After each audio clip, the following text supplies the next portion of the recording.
অবেলায় অনেক বেশি জনপ্রিয় মানুষের শ্রোতাদের মাঝে। এই অবেলায় 2 মানেই অন্যরকম একটা আকাঙ্ক্ষার জায়গা ছিল সবার, কিন্তু সবাইকে অনেক অপেক্ষা করতে হয়েছে। মাঝখানে টিজার ছাড়া হয়েছিল, তারপরেও সবাই বলছিল যে কবে পুরো গান দেখতে পাবে। তারও পরে আরও অনেক দিন পর গানটা অবশেষে আজকে রিলিজ দেওয়া হচ্ছে। তা আমার মনে হয় দর্শক সবাই অনেক দিন ধরে অপেক্ষা করেছেন। দর্শক হিসেবে অনেক বেশি খুশি লাগছে যে ফাইনালি অবেলায় 2 আমরা দেখতে যাচ্ছি আজকে। একই সাথে ইন্টারেস্টিং ব্যাপার হচ্ছে এই গানটি শুধুমাত্র বাংলায় নয়, বাংলা ইংরেজি দুটো ভার্সনে মুক্তি দেওয়া হচ্ছে। এমনটা সম্ভবত আমাদের দেশ থেকে আমি জানি না, ঠিক এই পরিসরে সম্ভবত এটাই প্রথম হচ্ছে।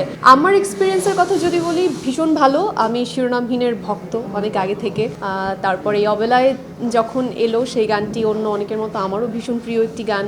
এরপর যখন আমাকে শিরোনামহীন ব্যান্ড থেকে ইশতিয়াক একদিন নক করে বললো যে নীল, আমরা এই অবেলায় 2 করব নতুন অ্যালবামের শেষ গান হিসেবে, তো ওখানে মডেল হিসেবে চাচ্ছি যে তুমিও আমাদের টিমে থাকো, if you are okay. So আমি শুনে ভীষণ খুশি হয়েছি যে ওরা আমাকে এটার জন্য ভেবেছে, এবং আমি বললাম যে অবশ্যই, মানে এটা ভাবনার কোনো জায়গাই নেই, আমি অবশ্যই করব। জাস্ট প্ল্যান জানিও কি হচ্ছে, কোথায় হচ্ছে। অনেক বেশি কিছু আর আস করিনি, শুধু জানতাম থাইল্যান্ডে হবে, শিরোনামহীন টিম থাকবে, আর 2জন সিনেমাটোগ্রাফার থাকবে, আর আমি থাকবো। তো আমার কাছে আরও বেশি ভালো লাগলো যে গতানুগতিক প্রোডাকশন হাউস না, গতানুগতিক শুটিং এক্সপিরিয়েন্স না, একদম অন্যরকম একটা শুটিং এক্সপিরিয়েন্স হবে, যেখানে পুরো কাজ শিরোনামহীন টিমটাই করবে। থাইল্যান্ডে আমরা খুব আনন্দ নিয়ে শুটিং করেছি।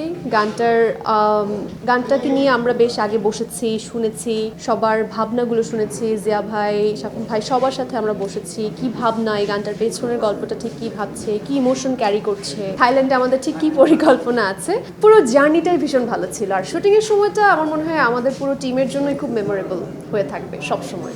অবেলায় অনেক বেশি জনপ্রিয় হয়েছে, শ্রোতাপ্রিয় হয়েছে। নামটা যেহেতু অবেলায় 2, অনেকে এটার সাথে একটা তুলনা করার ব্যাপারটা স্বাভাবিকভাবেই চলে আসছে, কিন্তু আমি বলবো যে তুলনায় যাওয়াটাই আসলে ঠিক হবে না। এই অবেলায় আর এই অবেলায় 2 একদমই শুনলেই বোঝা যাবে। আজকে যখন পুরো গানটা শুনবেন সবাই, তখনই বুঝবেন যে খুব আলাদা ধাঁচের নতুন একটি গান হিসেবে দেখলেই ভালো। কোথাও একটা ইমোশনে মিল আছে, কোনো একটা কানেকশন আছে, সেটা না হয় শ্রোতারাই খুঁজে বের করুক। এখন ছাড়িয়ে যাবে কিনা এটা একমাত্র সময় বলবে, শ্রোতা বলবে। ক্রিয়েটিভ কাজগুলো আগে থেকে কখনোই বলা যায় না, সেটা সিনেমা হোক, নাটক হোক, মিউজিক ভিডিও হোক, গান হোক, আগে থেকে কেউ বলতে পারে না। যখনই রিলিজ হয়, শ্রোতারা, দর্শকরা কিভাবে অ্যাকসেপ্ট করে এটা একমাত্র তারাই জানে, এবং তাদের থ্রুতেই জিনিসটা অনেক ছড়িয়ে যায়। আগে থেকে বলা যাচ্ছে না। আমার আরও আগে থেকে, যখন হয়তো মিউজিক ভিডিওতে কখনো কাজ করাই হয়নি, তার আগে থেকে আমার মনে হতো যে আমি যদি করি, আমি ব্যান্ডের সাথে কাজ করলে আমার খুব আনন্দ লাগবে। তো একটা সময় গিয়ে সেটা হলো। এই মুহূর্তে তো শিরোনামহীন সবচাইতে আগেই আসবে, শিরোনামহীনের সাথে এই মুহূর্তে আমি দাঁড়িয়ে আছি। বাংলাদেশে অনেক ব্যান্ডই আমার পছন্দ, শিরোনামহীন, অভয়েড রাফা, নেমেসিস, নগরবাউল, আমার সবাইকেই ভালো লাগে মোরলেস। এখন নতুনরাও আসছে, নতুন নতুন ব্যান্ড আছে, অনেকেই বন্ধু বান্ধবও আছে, সো অনেকেই ভালো কাজ করছে। রাইট, চরিত্রটা সম্পর্কে বলছিলেন। তো আমরা যখন গানের লিরিক আমাকে ইশতিয়াক শোনাচ্ছিল এবং টিমের সাথে শুনছিলাম, 2টা ভার্সনেই, বাংলা এবং ইংরেজি, খুব ভালো লাগছিল।